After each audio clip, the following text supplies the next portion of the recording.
Welcome to Timothy's Austin Conversation.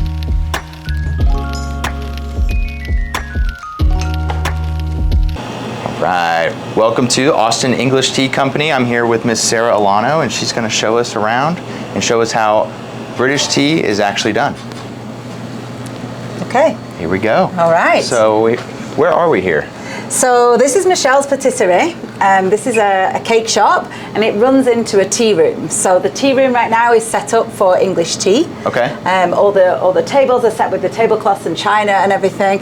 So usually customers come through the door and we go into the tea room. Okay. Well, let's go check out the tea room and maybe a table setup. Okay. So this table by the window, for example, is set up for a table of 3.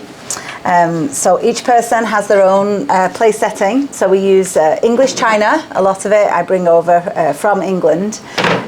So firstly the tablecloth, which is essential for afternoon tea. Okay. And then the small plate, because in the center of the table will be a 3-tiered stand with all the food on. And so people will take the food from the stand and then eat it from the plate. We have the silverware, which is needed, the knife for slicing the scone. Mm-hmm. So the scone is like the central part of afternoon tea, and we slice it in half and we put on jam and clotted cream, so we need the silverware for that. We also have finger sandwiches, which like cucumber sandwiches, cheddar, different ones. And yeah, then we have the teacup. So we brew the loose tea in the kitchen, and we bring it out to the customers in large china teapots, and then the customer pours the tea that they want. And so they can choose, and we refill the teas. And yeah, they enjoy the sandwiches, the scones, and then we have sweets, and all that comes with different kinds of tea. So the menu helps them choose the tea. Great. Yeah, and then there's sugar and milk comes on the table. We also have honey and lemon. People like to take their tea in different ways. And that's pretty much it. Flowers are also, pretty standard for an afternoon tea table. Great. Well, let's sit down and talk about the true history of afternoon tea. Okay. And anything else notable about it. All right. All right. Now we're sitting down. We've got our tea and scones on the table. I'm here with Sarah again, and she's going to walk us through the traditional way of afternoon tea. Okay. So, afternoon tea began a few hundred years ago. English afternoon tea began a few hundred years ago in England.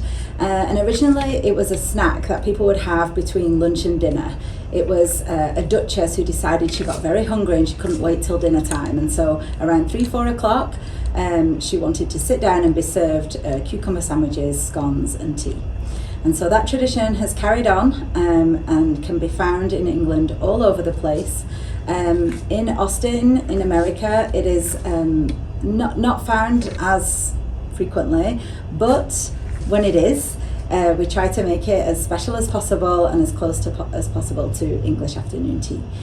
So, what will we eat? So, on the 3-tiered stand, we would have sandwiches. The savouries generally come on the lower tier. And then we have scone in the centre before the sweets. And so the scone has to be like dressed in a certain way, really. And it depends where you come from in England as to how you would dress the scone. So today we've done it Cornish style, like as if we come from Cornwall, because we put the cream first. So Cornish people are very proud of their cream, and they make clotted cream there. So the clotted cream has gone on there first, so it can soak into the scone more. So the scone, we like it, buttery and soft and flavorful, and then the cream adds to that. So the cream goes first and then provides like a layer for the jam. So this is cherry jam today, but you can use lots of different jams, and you can put lots of different things in the scone. The scone is there to be enjoyed, and it's the base for other flavors. Great. Yeah. Yeah. So are we going to try one? Yeah, go ahead. Let's do it. Yeah. So do I put the... So we don't make a sandwich out of the scone. So you would just take a piece, and you can use fingers, because afternoon tea is a lot about fingers. So you would use your fingers to eat the little sandwiches that we serve, and then the scone. So feel that's perfect. And so you just take a bite and see how it is. And like I say, this is like the main part of afternoon tea. And very good. Yeah. Okay. Good. I like it. Okay. I'm not going to have any because I'm talking. Okay. But But yeah, that's the scone. And then the tea that we're having is peach tea. So tea generally goes well with we like to pair it with sweet things. So this is a peach white tea. So How do I properly pick that up? okay, so that's a good question. We don't stick out the finger. It's not. I don't really know exactly where that came from, but it doesn't have to be done at all. You just want to be comfortable. You pick up the teacup. So when you sit down for afternoon tea, the handle is always on the right side, even though like some people are left-handed. Okay. But that's the way that they would set the table. And so you just pick it up and you just sip it without slurping, and then you put it down again. And it's the idea is not to make a lot of noise. So you try to set it down without clinking the china. Huh. If you want to add sugar, you add sugar and you move the teaspoon back and forth in the tea. Try not to clink the sides. Really? Yeah. So it's all about etiquette, huh? Right. But there are like proper ways to do things, but it's all about having a nice time. So we shouldn't get too hung up on all of the do's and don'ts. Yeah. So are you from England? So I'm from England originally. I moved here in 2011, and I'm settled here now. I'm married to somebody from here, and I'm an American citizen, and so I am very much settled in Texas. Okay. What made you decide that you wanted to pursue your Austin Tea Company? That's a good question. I think cafes in England are very different to here. We have a lot of cafes and tea rooms, and so I just really like to make food fresh. A lot of the cafes on the high street, they have a kitchen in the back, and so that's what I just wanted to do when I came here, is to I've always been interested in food and tea and everything, but it was really to have fresh food served on the table the day of, and so that's where it all stemmed from. What's the high street? Oh, I thought we called it the high street here. It's just, okay, so in England, like Manchester, London, for example, you've got many high streets, and it's where all the big shops are. So it'd be like Main Street downtown It's like type a main thing? street, yeah. Okay. Yeah, but we have lots of them. And in England, did you grow up doing this? So my nana was really into this. Both of my grandparents were into afternoon tea. So I didn't grow up baking too much. I mean, I did a little bit, but I got into it more as I got older. But my nana and my grandma were always trying to teach me to bake in the kitchen. Okay. Yeah. So moving here, what was the biggest shock? Oh, the biggest shock of moving here. Like, honestly, it's always the same thing for me. It's always about like sense of humor and what you can and can't say. Okay. Yeah, I feel like we're quite frank in England, and we're quite like we just kind of say things as it is. And so that's the biggest shock for me, is you can't just have a joke with a stranger too readily, you know. I see. Yeah. Yeah. That's funny. Yeah. Well, I'm gonna have another bite of this. This is too good. Okay. And are there any other places that you can get a real scone like this? I don't know. I don't know who to ask about that either. Because they're so easy to make. I do make them quite a bit, and I don't really buy them. No, you just make them. I just make them. That's the way to go. I mean, you know you're getting the real deal. Yeah. So here we're in Michelle's Patisserie, right? Right. How did that come about? So Your partnership. Yeah. So I was baking for the farmers market, and I was doing. I was selling scones and things at the farmers market, and I needed a kitchen to bake these things out of, and I came in here, and I met Michelle, and I looked, and I was like, wow, you have a tea room. And so she just recently annexed, like she'd cut through from the cake shop, and she'd set up this tea room. And so I said, I want to also use the tea room as well as the kitchen. And so I moved from the farmer's market into the tea room and started doing this. Yeah. Yeah. And so to book the tea room, what would you do?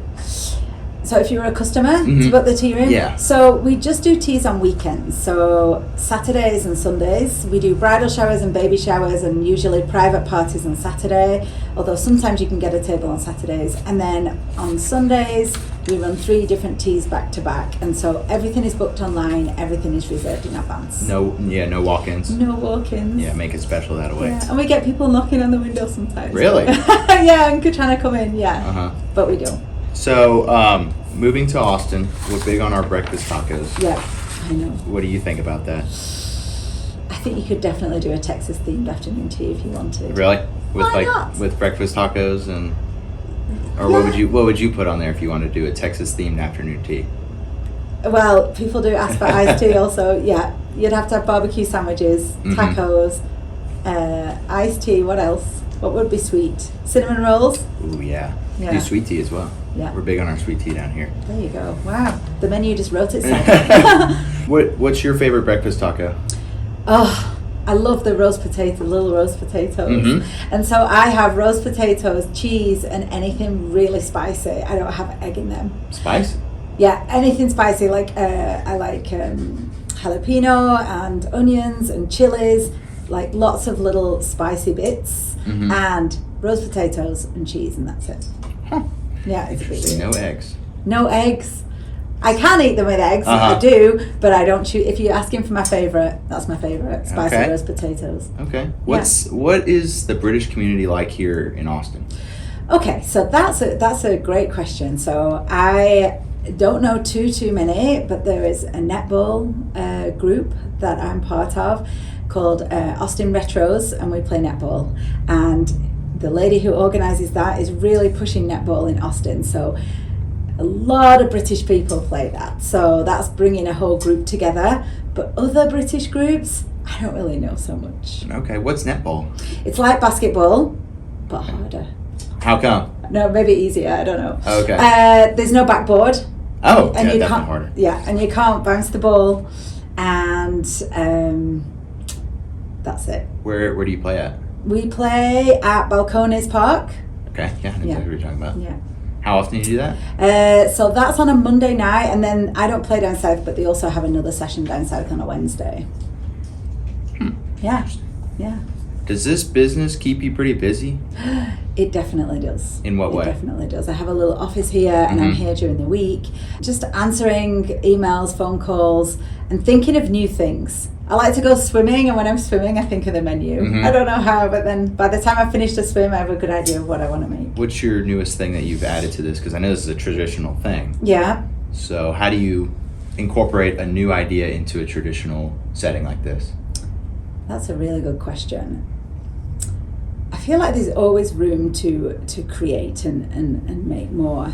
I mean, we started off it started off in this farmer's market, then we came here, and I feel like since we've been here, we've added little things all the time.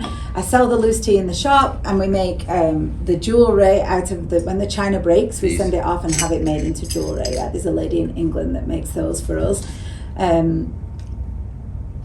So That's pretty cool. yeah. So that was once a plate or a teacup or a teapot. That got broken? Yeah, that got broken, and then it's made into jewellery because there's such pretty patterns on the teapot. And Yeah, this one certainly.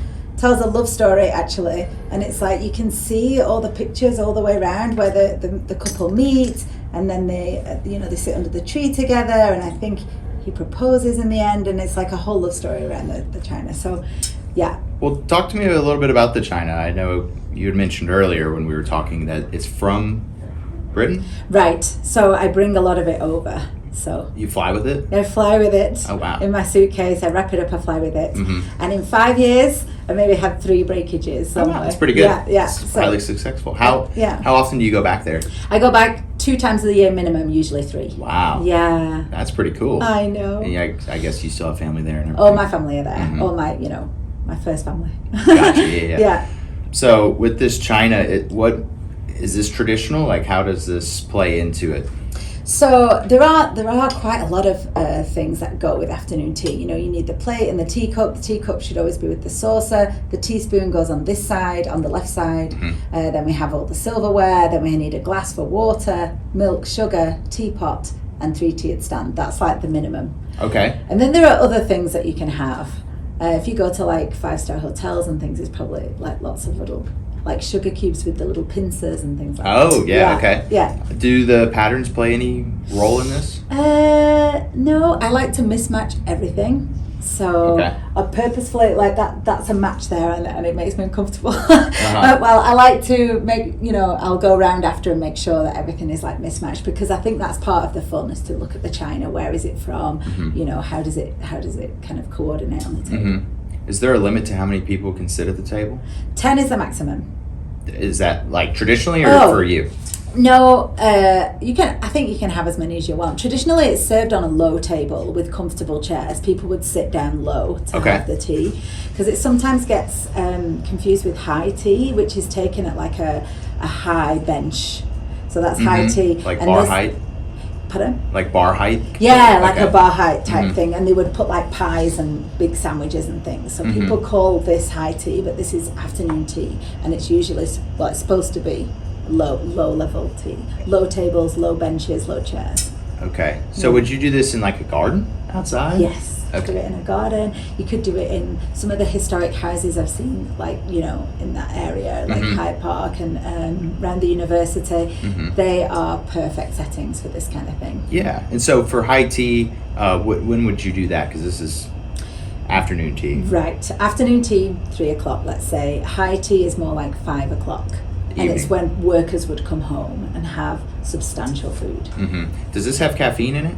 A tiny bit. It's okay, so it's not a lot. It's comparable to coffee? No, that's the black tea. So if we have English breakfast and Earl Grey, and so they have high caffeine content. This is lower, and then you've got green tea and oolongs. Yeah. Okay, try not to clank my china here. Oh dear. Oh, me too. Well, cool. Do you have anything that's like a hidden secret about this that you would be like, everyone does this wrong, and I notice, but I don't say anything? Yes. What is it? It's the scone, because I like always. Me? No, you were fine. Okay. It's cutting the scone in half, because I always tell people to cut the scone in half, so they take the scone and they cut it in half like this. That way, okay. Yeah. So you have to do it horizontally in half. Exactly, and I've written it on the menu. I don't know how to explain it, but it makes me stop breathing for a few minutes. I know, that's dramatic. What else, I know you had mentioned earlier, but what else besides the scone would we put on here? Okay, so the sandwiches go on the lower tier, finger sandwiches, and the scone here, and then at the top we do like French macarons, or I do a millionaire bar, which is shortbread, caramel, chocolate.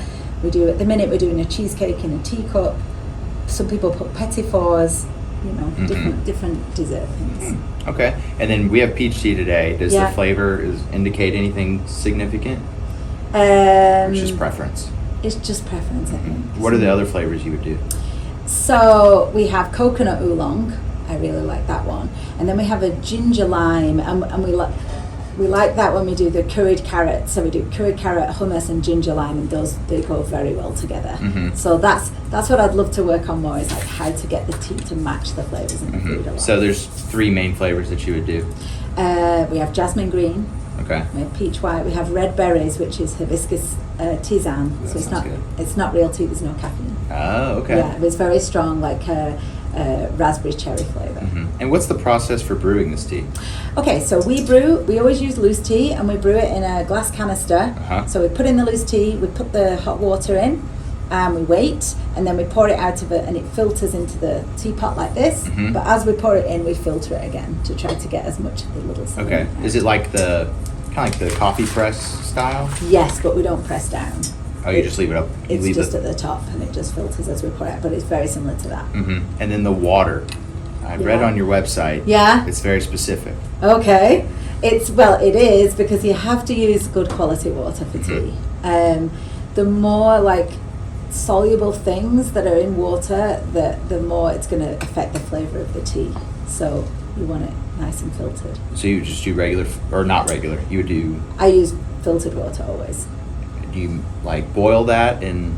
Yeah, we have to heat the water, so we have a big water heater. So we just pour in the filtered water and it heats it for the day. Okay, cool. Yeah. I'm gonna have a little bit more here. Yeah. Would you ever go like cheers and do that? It's clinking. You wouldn't do that? Well, go on. Cheers. Cheers. You can do kind of whatever you want. Some people dress up, some people dress down. You know, there are rules, but it's nice to be comfortable.